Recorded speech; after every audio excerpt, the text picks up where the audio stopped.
போறேன். இது ஒரு அழகான சிங்கிள் ஃபேமிலி தங்கக்கூடிய அபார்ட் ஃபர்னிச்சர். இது இங்க ஏசியும் ஹீட்டரும் ஒர்க் ஆகும். என்னாச்சு சார்? ஒயர் டாப்ஸ் எதுவும் இல்ல. ஈஸியா போகும் இங்க வழி இருக்கு. இந்த வீட்டை நான் எடுத்துக்கிறேன். அற்புதமான முடிவு மிஸ்டர் ஃபோர்ஜர். Lloyd ஃபோர்ஜர், occupation psychiatrist. இனிமே என் குடும்பத்தோட சந்தோஷமா வாழணும். இதான் என் நோக்கம். உங்களுக்கும் உங்க குடும்பத்துக்கும் இந்த இடம் ரொம்ப நல்ல. உங்க ஆர்ஃபனேஜ்ல நிறைய குழந்தைகள் இருக்காங்கன்னு கேள்விப்பட்டோம். சூழ்நிலை எந்த அளவுக்கு மோசமா இருக்கோ அப்போதான் அந்த குழந்தையோட கதையை எனக்கு ஏத்த மாதிரி நான் மாத்தி அமைச்சுக்க முடியும். நான் நல்ல ஸ்பைங்கிறதுல ஒரு பக்கம் இருந்தாலும் அதுக்காக நான் குழந்தையா மாதிரி ஸ்கூலுக்குள்ள போறதெல்லாம் நடக்காத காரியம். எங்க இருக்கிறதுலயே ஆனியாதான் புத்திசாலி. பெருசா பேச மாட்டா, ஆனா நல்ல பொண்ணு. 6 வயசு ஆயிருந்தாதான் ஈடன் ஸ்கூல்ல சேர்த்துப்பாங்க. 6 வயசு தான் இருக்கும் போல இருக்கே. ஆனா ரொம்ப குட்டியா இருக்காளே. டவுன் வந்து ஹோமியோஸ்டேசிஸ், 1 அக்ராஸ் வந்து கேஷுவல், கீழே வந்து சிம்ப்ளக்டோமார்பிசம். இவ்வளவு புத்திசாலியா இருந்தா என்ட்ரன்ஸ் எக்ஸாம்ல நிச்சயமா இந்த குழந்தை பிச்சு புதைடுவா.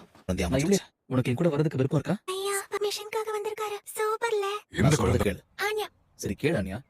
இதுல கேட்டா நீ எப்பவுமே என் கூட தான் இருக்கேன்னு சொல்லணும். புரியுதா? அப்பானே கூப்பிடலாம். சரியா? அப்பா. நல்லது. ஹலோ இது செல்லக்குட்டி. ஆன்யா வீடா? ஆமா. Hi TV. வேணும்னா ஆன் பண்ணி பாரு.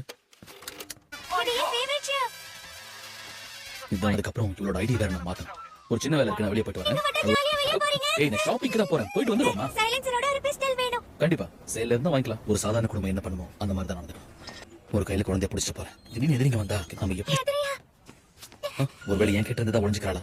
நான் ஏதாவது தப்பு பண்றேனா? அதுக்கு உத்தரவு. உலகத்தோட நன்மைக்கும் பாதுகாப்புக்கும் இதை நான் செஞ்சுதான் ஆகணும். பேக்கரில இருந்து பண்ணு வாங்கி கீழே போட்டாதான் மண்ணு கிடைக்கும். உனக்கு மண்ணு வேணுமா? குழந்தைகளை சமாளிப்பது எப்படிங்கிறதுக்கு இத்தனை வால்யூம்ஸா?